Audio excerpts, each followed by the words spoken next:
This is a Thor News presentation. Thor News presents... Man, the sun looks really nasty. No, it's true, it does. The sun looks ugly. Ugly. I've been watching her for a long time, and I think she's beautiful. In heart, mind, and spirit, soul. I'm not saying anything negative against you. But if sunspots were kind of like pimples, you need some medicine, girl. You need to go see a dermatologist for the sun.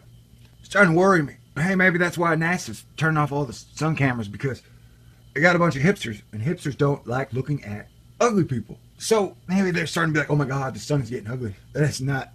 Watch. We can't. Well, okay, whatever.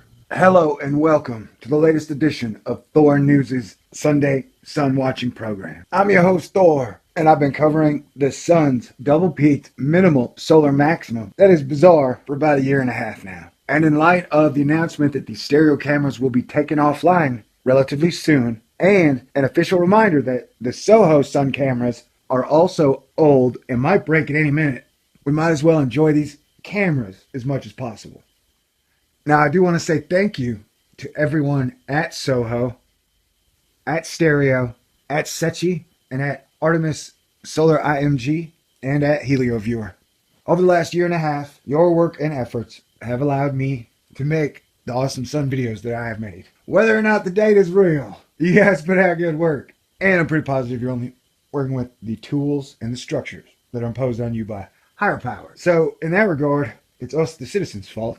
Not the middleman, the technician, the skilled one. You know what I'm saying? I understand this. Alright, so, with that said, oh wait, one more thing. In these videos, I do talk, but the photographs and the images do all the real talking. So there's no real pressure on me to say anything important, other than, in relation to the stereo camera, here's where the Earth is, and here's where the sun is. So, if you don't like my personality, I suggest you turn down the volume, put on some music you like, and still watch. Because Thor News is the place you will find more comprehensive, across the board, from multiple cameras, footage than anywhere else in the world on a weekly given basis. So, until someone beats me on that subject, I'd recommend coming back. And you don't have to say, hey, thanks for putting in a shitload of work to put all this together. It's 2014, you know. Well, ain't what it used to be. Alright, with that said, I will now get to my own commentary. For those who like my thoughts, opinions, jokes, and stupid jokes. And even the ones who enjoy it when I sing. When I sing. Oh, yeah. Here we go. All right, we're pumping up and get ready. Stereo. I'm talking about the Stereo Ahead Core 2. We're going to go from the 1st of July to the 7th of July. Now. Sweet. Sweet. And I do want to remind you, science has been acting in very unexplainable ways. I'm sorry. The sun has been acting in very unexplainable ways for a while now. Filaments have been prolific and huge. Everybody keeps repeating the meme that, oh, sunspot numbers are low. But hey, guess what? The activity on the sun, which is what matters, is high. And at times, the whole solar flare sunspot definition of solar activity is oversimplified, and much like how government adds up inflation. When government goes to count inflation, they don't count two things. One, energy, your electricity bill, or a gallon of gasoline. And they don't count food, right? You know, so like eggs, ham, bacon, butter, cheese, that shit's skyrocketing, and your gas prices are skyrocketing. Hey, there's no inflation. And to me, that's kind of how the whole solar system of observing and reporting is set up. Kind of broken, maybe on purpose, maybe not. Occam's razor, I just pronounced it wrong and I don't care. Occam's. Okay? So like, you know how you got Phil Plait? He generally talks about science, specializes in asteroids. Amy Mainzer talks about comets, specializes in asteroids and in near-Earth asteroids. Don Yeomans, he's a debunker. Man, he's a pro debunker. Bill Nye, Neil deGrasse Tyson. Guess what? They talk about astronomy. Well, who do you know that is a solar expert? Like when they gotta turn a camera to a guy that's a solar expert, you know anybody in that group that's solar expert? Nope, me neither. I don't know of any. Like, man, if I gotta turn to a dude that I'm gonna kind of listen to, I don't know of anybody. Sun's a weird thing. Now we've got over 15,000 satellites pointed at Earth, and soon we could have less than 2 satellites pointed at the sun. That's weird, don't you think? And shouldn't we have learned to put up a giant grid that harnesses the sun's energy by now? You know, float it out into space and put a chain on it or something? I'm real disappointed in the abyss that stands between the 1% and the 99. But hey, maybe we're lucky they let us live. And I guess I'm lucky that they let me have a YouTube channel. Thanks, guys. We are now diving into my commentary on Stereo Ahead Core 2. This will be taped live. Excellent, I'm excited. The sun is just the white circle in the middle. They have an occulting disk around it to block the light. As you can see, the sun has wings and a head that stretch out 7 to 8 to 10, 11, 12 times longer than its own length. Plus, remember, the sun is flying through empty space, asterisk around empty. So it has those jets. Let's call them arms, if you will. Or like the sun is holding a flashlight or lightsaber. See that one line? Now it's holding a candle over there. And then it's got like a dagger of light. Down there, the foot, the bottom, it's its tail like a bird. You know? Okay. See? It's just weird that the sun has so many things. It's weird that the sun has so many pillars of light shooting out of it, wouldn't you say? I would. And scientists always talk about, hey, the sun has enough hydrogen to go through its process for 5 billion years. Well, it never looks like the sun is using that hydrogen at an even rate. And I want to remind you that whole weird supposed hair in the camera thing, that's just always weird how it comes and goes, and it seems to reacts to light, you know what I'm saying? Now over to stereos behind Core 2. COR2. Stereo behind COR2. Starting in July 1st. For some reason this camera's always darker. I think that's Mercury swimming at the bottom, but if you notice at the top, the sun is shooting out stuff that looks a lot like a dragon head.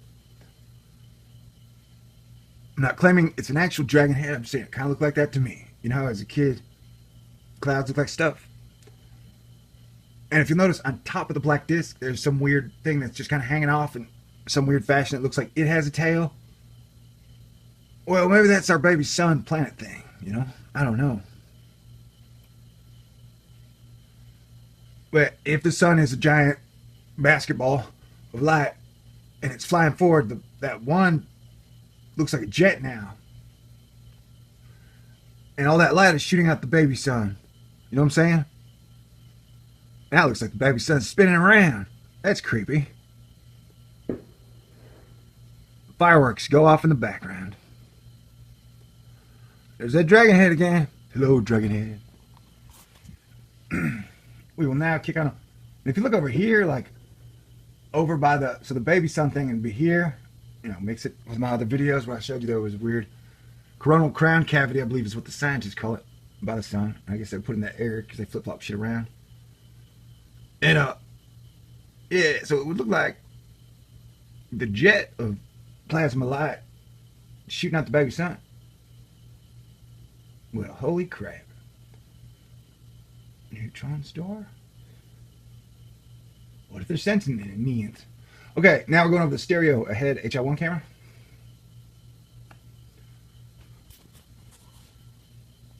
I think we're looking at Earth and Mercury, Venus, Jupiter, Saturn. And these are kind of slow and easy cameras. Feeling easy, like I'm understood. Hey, see that giant winged orb looking thing in the back? Yeah, I've been watching that thing. That thing's weird, man. That thing's real weird. You can see a lot of crap in the clouds if you stare too long, you know what I'm saying? Then we're over at the stereo behind it. HI1.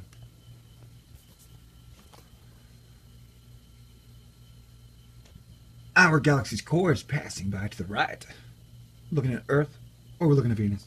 Maybe it's Mercury. I don't know. I forget when I checked the planets, what planet was going on. I'll double check. These cameras can be extremely exciting or very boring. Although it is weird, notice how at the top it's like totally black, and on the bottom it's totally black. It's like really somehow, because the sun is to the left. The sun is right here. You know, like I'll show you another one too. The sun is right here. Wait, the sun is here. See, like the sun is supposed to be in this area. The sun is over here. They can't point it right at the sun or you'll just get white light. And then over here, the sun is over here. So the fact that like this blackness, like somehow the sun is pouring out blackness, man. It's a metal fan. And you know, like, oh yeah, the sun is really dark down here. That never makes a lot of sense to me. If I was on good terms with a professional scientist, they could explain it.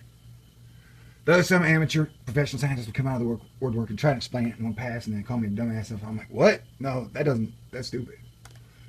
All right, so now we're looking at the infamous stereo ahead HI2 camera. And if you notice, it's got 34 frames on it. And we kind of skip from... We don't get a lot of frames from the third to the fourth to the fifth. Once I noticed, once I made a video and it's like, hey dude, look, the comments on there. Then they got pretty stingy. Yeah, so on the stereo head HI2 camera, we have Comet C2014 Jacques coming through. There's a weird discrepancy. Because if you notice over it, don't you love these big blocks we get, you know? It's like, hey, we had to block this part out, and then we had to block this part out. Okay, cool, thanks, man. Thank you for protecting me from shit that would hurt my brain. All right, stereo behind HI2. Here we have the Milky Way galactic core. We have this giant weird thing that I've been watching for a while. I mentioned it was weird on the other one. Oh, don't talk about that? Okay.